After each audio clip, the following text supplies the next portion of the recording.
Hi, it's Anthony from CarPlayLife.com, and in this video today I'll be looking at the Ottocast U2-X. This is a wireless CarPlay and wireless Android Auto dongle. This dongle is for factory CarPlay systems, and it specifically targets wireless CarPlay and wireless Android Auto. So if you have an Android device and you've only got a CarPlay system in your vehicle, then basically you can have this dongle and run your Android Auto wirelessly on your CarPlay display in the car. Alternatively, if you're looking for wireless CarPlay instead of using a cable, you can use this dongle as well using your iPhone to get wireless Apple CarPlay instead of having to use the wired cable instead. So all in all, it's a 2-in-1 dongle. So if you own either platform of device, this is going to help you out as long as you've got a CarPlay display in your vehicle. So let's have a look at what comes in the box. So here's everything you get inside the box. You get a welcome card with just generally how to get everything up and running via a QR code that you're scanning with your phone.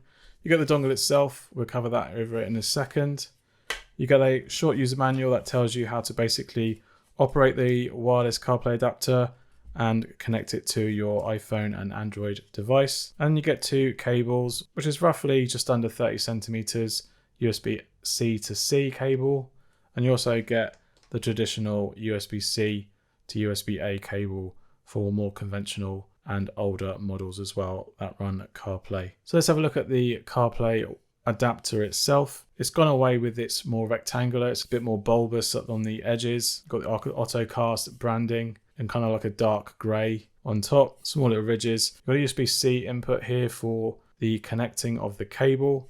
And on the other end, we have a USB-A port for probably upgrading. And you've got some status indicator lights here as well. Some cooling vents on the side. There's none on top and there's none on bottom.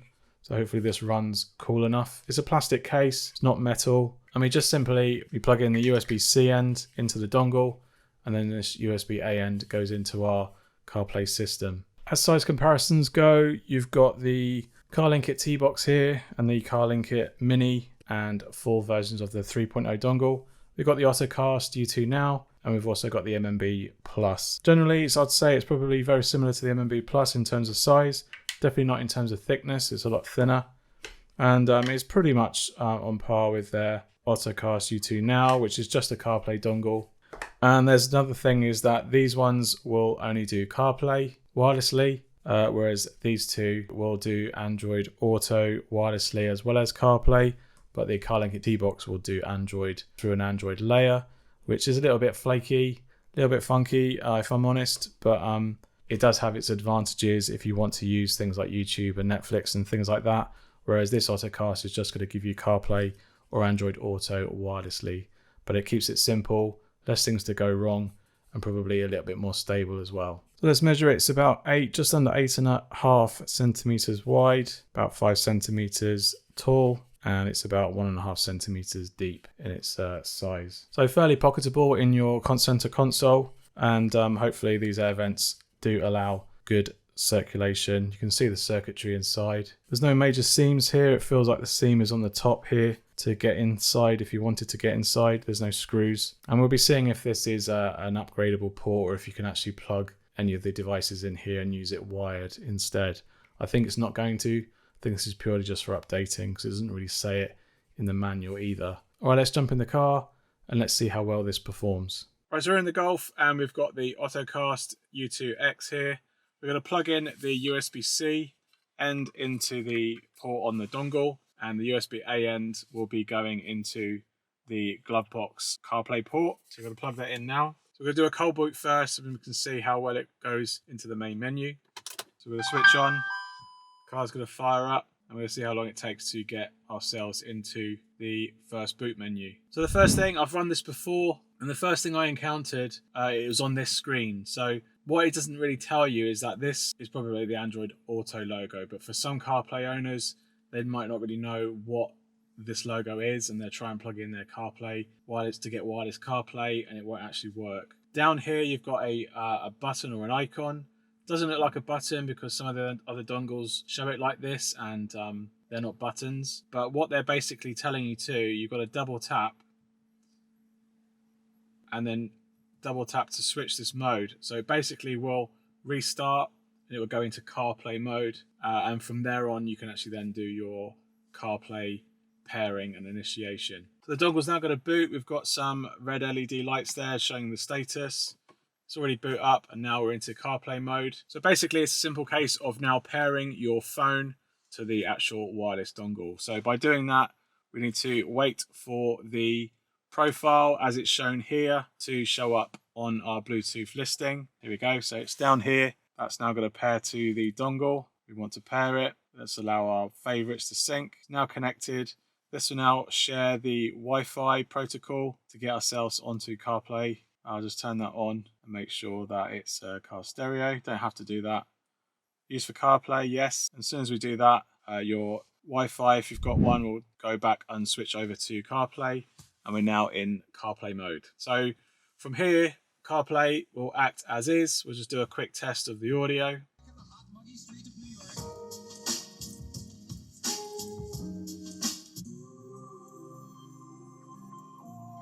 We'll try out our wheel controls.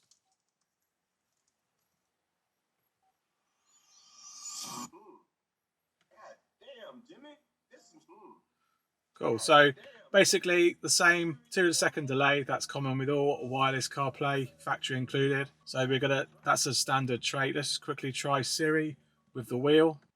Send an audio message to test. Okay, recording. Hi, this is Anthony from CarPlay Live. This is an audio test using the Ottocast U2-X dongle. And this is an audio test. So that sounds the same as any other dongle. It uses your microphone in the car. It should have one if it's got CarPlay already. It should basically function as it would do if it was connected to a wire. One exception is calling. There will be a slight delay, as with all wireless CarPlay dongles, because it is using Wi-Fi and not Bluetooth, so there will be a small delay. And because of that, some calling and conversations might be slightly out of sync. Some people can work with that, some people can't. So just bear that in mind. But I don't really have a problem with it. And it's not something that's really troubled me on any of the wireless dongles that I've used. Navigation is going to come from your phone anyway, as it would do with wired. It's just having the visual and audio being transmitted. There might be a small delay in navigation. Commands, that might trouble you, but it's never really troubled me. Never really missed a turn. And on some apps, I think you can change the delay in the narration as when you get it, and you might want to look at those particular apps that you can actually set that on. So that's basically CarPlay in a nutshell. Everything works. It's pretty seamless. It looks very sharp as you would expect it to. At least on my system, it's quite a low-res head unit, but with a large screen, so the pixels do show up quite easily on this. But for me, it looks pretty sharp. It's responsive. It hasn't lagged out on me just yet. All the audio sounding fine. Navigation sounding fine. Calling is fine at the moment with all the expected delays in the audio and callback. So this is a wireless CarPlay and wireless Android Auto dongle. So one aspect you could use out of this is that you might have an Android phone, but you've got a CarPlay system and the system doesn't do Android Auto, but you want to use your Android phone. You don't want to go and buy an iPhone. This dongle will help with that. So it's a 2-in-1. Wireless Android Auto and wireless CarPlay. It won't do wired. You can't plug a wire in it. That is one thing. You can plug a USB cable to charge your phone from this dongle. Unlike many others, if I connect this to the dongle now, I'll do some audio so you can hear it, so you can make sure it's not crashing on us. If I plug this in, and then I plug it into my phone, my iPhone, I now got a charge on my phone up here. You can also see it on this bit here. We haven't crashed, it's still working, and I can charge my phone. So that's one benefit from quite a lot of the other wireless CarPlay dongles that are out there. This allows you to charge your phone on the cable whilst you're using CarPlay, basically. Why would you want to do that? Well, basically, you might like wireless CarPlay. You might want to throw your phone somewhere else in the car, but it's still connected to keep it charged. Or you might just find that you prefer wireless CarPlay on those short trips. You want to get your phone charged, for example. You might be running out if you're using navigation and streaming at the same time. You don't have to unplug the dongle. You can just connect up the wire, which could be loose in your compartment, and you can charge your phone whilst also having wireless CarPlay. It doesn't transfer to wired CarPlay, so you've still got the delay audio and things like that. It just basically charges your phone, and that USB-A port will be for upgrading as well. To upgrade the dongle, we won't do it just yet. but I'm just going to show you the process of how you would do that. So you would go to 192.168.1.101, and then basically once you go there, this is the new sort of UI on how to update the dongle. The first thing is basically a submission form. If you've got any problems, what car you're using it with, you can just send it straight to them, and they can help. That can help them enhance their capability of models. But at the bottom, you've got an online update function. It's currently checking for updates. Probably been doing that since I first launched. So I'll just refresh this page. There's a new version available, and it fixes some bugs. So we've seen it working here. Let's try out Android Auto first before we do the update. We're back to the main dashboard screen. You can't sort of hot swap them back and forth. There's no multi-user account either. There's no multiple devices on their home screen, which is a little bit unfortunate because you've got all this real estate to do that. And it's a shame that you haven't got the ability to add multiple phones to connect to.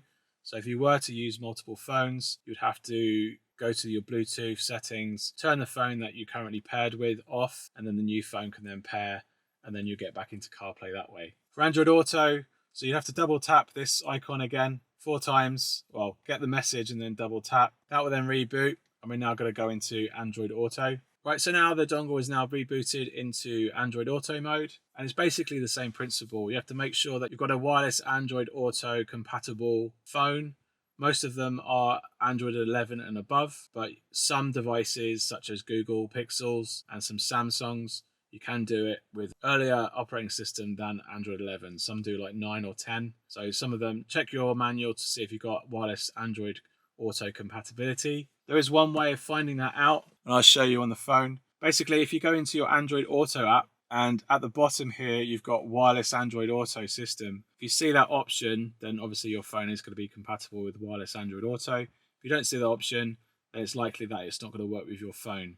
And because the dongle doesn't work with a cable connection, this dongle isn't going to work for you. You're going to have to look for another dongle that allows cable version of Android Auto. And I don't really know that many that do offer that. But we've got a Google Pixel 5 here that I just got recently to test out Android Auto, and that's going to allow me to do Android Auto. So with that enabled, you basically then need to go to your Bluetooth settings and then look for this device that's on the screen here. So we've got to pair with a new device. It's going to do a quick scan to find out what's available. Found it here. We're now going to pair, and we're pairing. That's now connecting.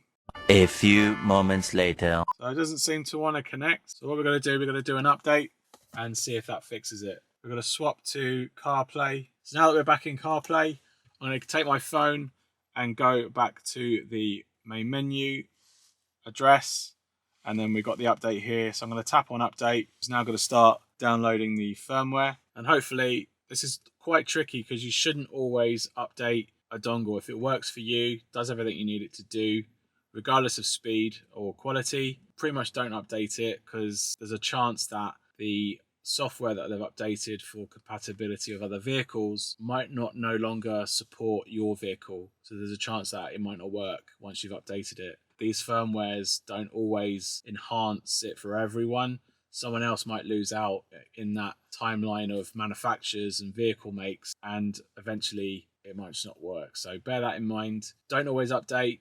These cost a lot of money for what they are, and you don't want to brick it basically, and you want to just make it work. And as long as it works, just don't update it. But if there is a little bit of a niggle, doesn't do something properly as it should, or you've spoken to them directly and they said apply the latest update, then go for it. But if it works for you, just don't bother.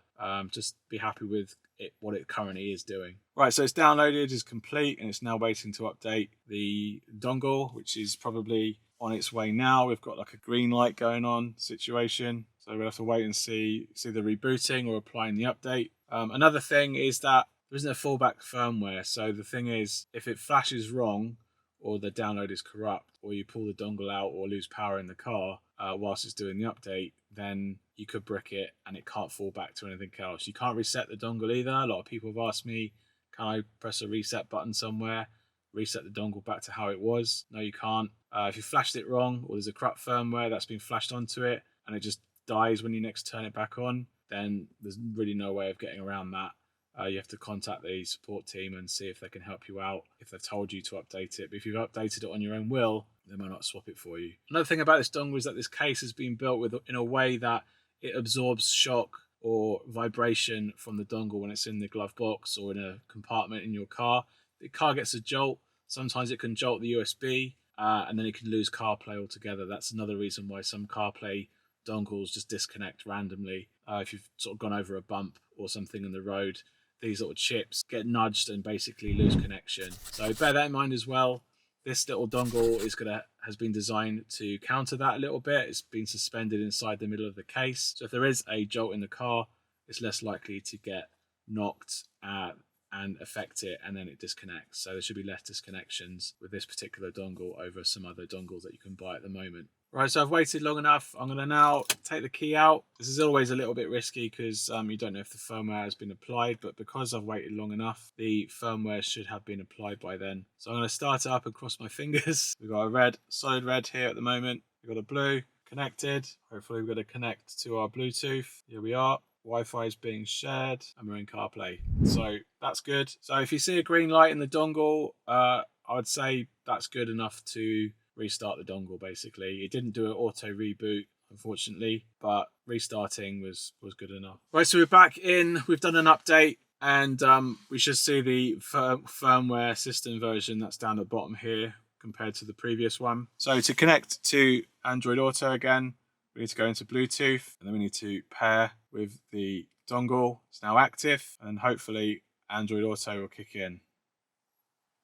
Yes, happy days. So Android Auto is now fully running. We can now shut this phone down. I'm going to put it up here. So we're basically now running Android Auto. It's a little bit cut off here, I'm not sure. I did run this on the Coral Vision CarPlay display, and it was a little bit tighter, a little bit smaller, a little bit more better formatted to that screen.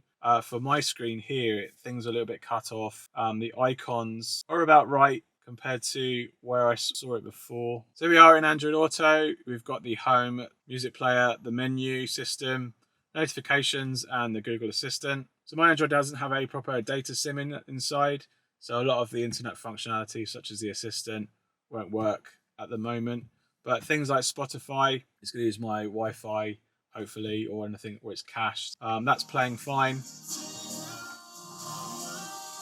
So as you're into Android Auto, everything is coming from the phone itself, whatever Android Auto apps you have currently on it, such as Waze, Maps, and Spotify. Obviously, you'll need a data connection. My Android doesn't have a data connection SIM card in it currently, so that's going to be a bit detrimental in this video. But you've got Maps. There's not really that many apps I've got installed on my Android phone at the moment, but that's all working perfectly. The audio's coming through just fine. You can use the wheel controls for skipping different tracks. That's all working. The audio plays out fine.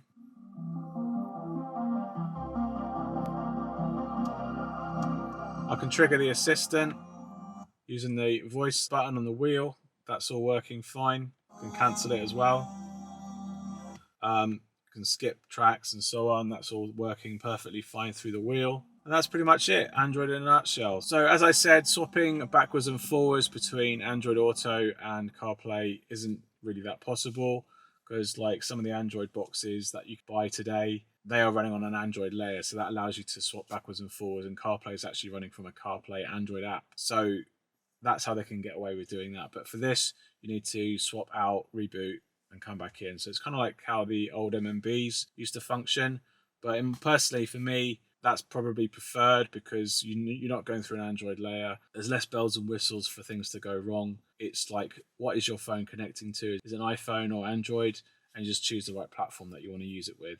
If you're sharing a car with someone else that has an Android and you have an iPhone, that's a little bit more of a problem because you have to keep swapping every time you use it. But at least if you're going back in the car again and you've already got your Android already paired from previous and the person hasn't come in between then you're not really going to have that problem. You could be able to connect straight away. So let's just do a test to get straight into Android Auto. So I'm going to turn off the car, reboot back up. I'd say boot up speed is roughly on par with all the others, really. I don't think it's super fast. It does take a little while to get in there. And now we're into Android Auto again. So that's worked. You can check out the speed of that. Let's just try Waze. Again, I haven't got a decent mobile data connection sim in this, something I need to sort out myself soon. So we can't really test that out. Same for maps probably. I should really load up some offline maps and then it could maybe function a little bit nicer. Okay, so that's not much I can show you much more of Android Auto. Let's just quickly swap back to CarPlay and then summarize my thoughts. Right, so we're back in CarPlay. Sometimes it doesn't actually automatically enable through Bluetooth, so you do have to go to Wi-Fi and tap on the connection that's already currently up and running.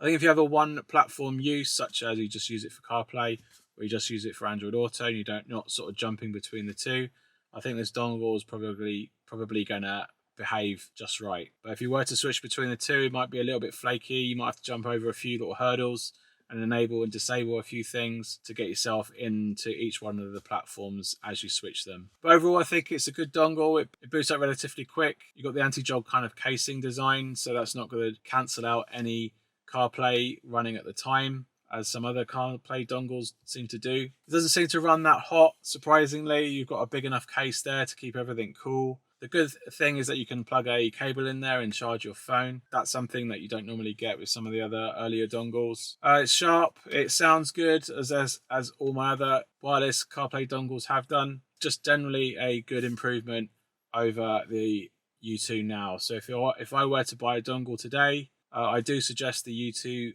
Now as one of my go-to dongles from Ottocast. I would probably say this now, because it kind of future-proofs you, or if you've got another member in the family or a friend that uses an Android, you can use it with that as well.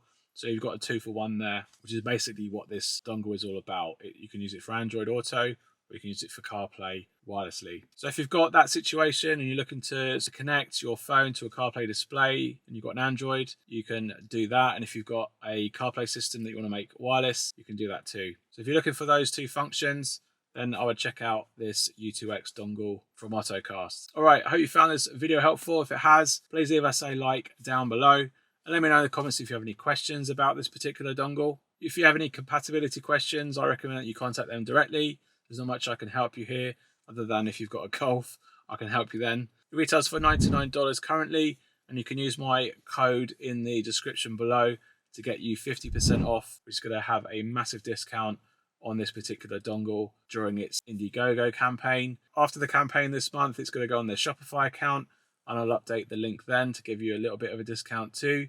And then roughly around February time, we should be seeing it on Amazon. And you can check out my links down below to learn more about it and to buy yourself one. You can check out all my other dongle reviews up in this playlist up here. Hit that subscribe button down below to catch all my future content. And I'll see you on the next one. Cheers. Bye.